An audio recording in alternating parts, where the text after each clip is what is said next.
जग्गा ससै जग्गा थियो, तर मेरो जीवनमा मैले केही पनि मूल्य गरेको छैन। तपाईँ यति घर दिनुहोस्, कुनै चिज भनेको छ आजसम्म मैले न जिरो न पिरो कुनै चिज लिने भए त्यो लिने हो, नलिने कुरा नगर्ने। र यो 2 लाख आना घटिदिनु भएन। अनि हाम्रो चाहिँ नि यो यसको संरक्षण गर्ने हाम्रो नेताजीहरू हुनुहुन्थ्यो, उहाँले भन्नुभयो इज्जत जान्छ नलिउँ भन्नुभयो। मैले भने हुँदैन, जग्गाको हाम्रो आवश्यक ठाउँ यहीँ जस्तो लाग्छ, जग्गा मोल्नु हुँदैन, 2-4 वर्षपछि फेरि त्यही भाउ जान्छ भनेर हामीले 2 लाख आनामा किन्यौँ, जसकोले त्यो बेला त्यति महँगो छैन जग्गा। र अब त्यो अलि गर्दै गर्दै यो भवन यति भयो, अब को आएर बस्ने होला भनेको। अनि पछि त्यहाँ एउटा कुरा चल्यो, घाटमा गएर वृद्ध आश्रम बनाएको र उनीहरूले मान्छेलाई उसै त वृद्धहरू कमजोरी हुन्छन्, त्यहाँ पछि त्यो घाटमा हेर्दाखेरि वृद्ध कति दुःखी हुन्छन् भनेपछि हो जस्तो लाग्यो मलाई। अनि म आफै काँतर भएँ, मान्छेको समाजमा हिँड्न छोडेँ। म एक्लै हिँड्ने, खोला किनारमा हिँड्ने मेरो गल्ती भयो भन्ने महसुस गरेँ। हुन त हाम्रो पनि पैसा त लागेको थियो, अब मैले 20-25 लाख रुपियाँ त पहिले सुरुको खर्च गरेको थिएँ, तर पछि अब जनताको पैसामा यो मैले गल्ती भयो भन्ने महसुस लाग्यो। तर पछि यहाँ आएर जो बस्नु हो बस्दै जाँदाखेरि त्यो कुरा महसुस भएर आयो। त पछि एक दिन यहाँ चाहिँ एउटा उप्रेती बा बित्नुभयो, ऊ त्यहाँ पल्लोदेखि उल्लो फोटोको। अनि म बसेको गाउँमा मलाई सबैले मामा भन्ने, मामा पनि त्यो चाहन्छु नै होइन। म त्यो प्रत्येक घरमा जुन घर गएर जे भन्यो भने उहाँले मान्नुहुन्थ्यो, म त्यति प्यारो मामा थिएँ। अनि त्यहाँ हाम्रो चाहिँ हाम्रो दूरसञ्चारको डाक्टर ड्राइभर बित्नुभयो मानबहादुर थापाजी, उहाँको लास जलाइयो ओर्यो। अनि उहाँको छोरी नआएर रोकिएको थियो। अनि उहाँहरू आएपछि अब त्यो सबैजनाले त्यो लास चाहिँ त्यहाँ पुर्याइदिनु जानु है भन्दा भएर भनेको सबै हिँड्नु गएछ। त्यो दिन अनुभव हो, ओहो यहाँ बाहेक यो आश्रम अन्त भए आश्रम नचल्ने रहेछ। किनभने अब आश्रमको के लन्ठा होला के होला भनेर सबैजना डराउनु हुँदो रहेछ, डराएर जानुभयो। त्यसले गर्दाखेरि आश्रम यहाँ ठिक रहेछ। जो यहाँ आउनुभयो असाध्यै खुसी।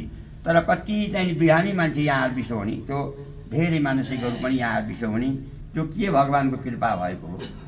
र जो यहाँ कोही पस्नुभयो भने त्यो दिन अब जो यहाँ पैसागर यस्तो हेरेर जानुभयो भने त्यो हामीलाई थाहा हुन्छ उहाँले एक दिन खाना खाउन आउनुहुन्छ भनेर।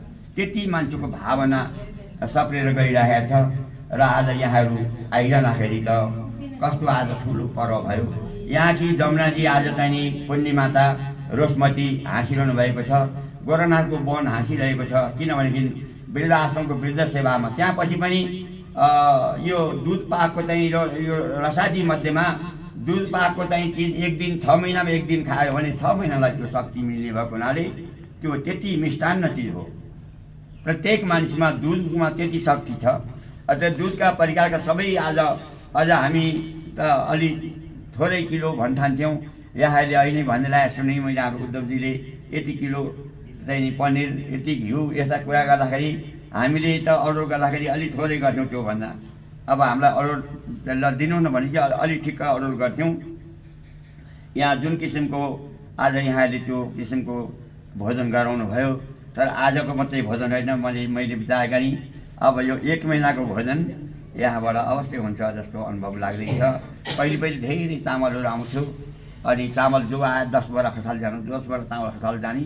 अनि त अलि 5-6 महिना त चामल कोठामा भरिने। अनि हामीले चामल दियौँ, हामीले समिति बनायौँ। त्यो समिति अहिले छ, त्यो 3 जना समिति छ। म पैसा कुरा छुँदैन जीवनमा, बच्चादेखि छुँदैन, अहिले छुँदैन।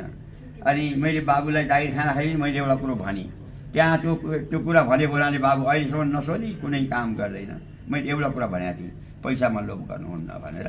त्यसरी थोरै पैसाले जसले घर चलाउँछ, थोरै पैसाले जसले घर चलाउँछ ऊ महात्मा हो। थोरै पैसाको खाजामा जसले खर्च गर्छ ऊ महात्मा हो। किनभने उसबाट केही भन्यो। म सप्ताह गर्दाखेरि भन्छु ल है सूर्यले पैसा धेरै नदिनु भन्छु।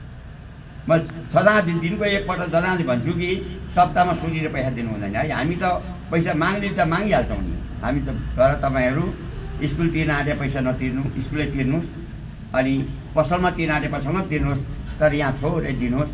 र त्यही थोर तपाईँको थोरले भावना लाग्छ, थोरै भयो जस्तो भावना आएको हुनाले अरू सहयोग हुन्छ भन्ने भएको हुनाले अहिले चाहिँ हामीलाई कसैले यो 5 लाख रुपियाँ लाग्यो कोठामा र देवकिरण शास्त्री गुरुजीले आज सिकाएर जानुभयो।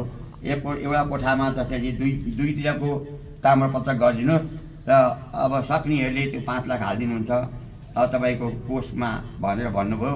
अहिले चाहिँ हामीले त्यो आह्वान गरिहाल्यौँ। उहाँले गुरुजी गर्नुभएको थियो, 2 जना 3 जनाले त्यो कोठा अहिले आह्वान बनाइलाई खर्च दिनुभयो 5-5 लाख।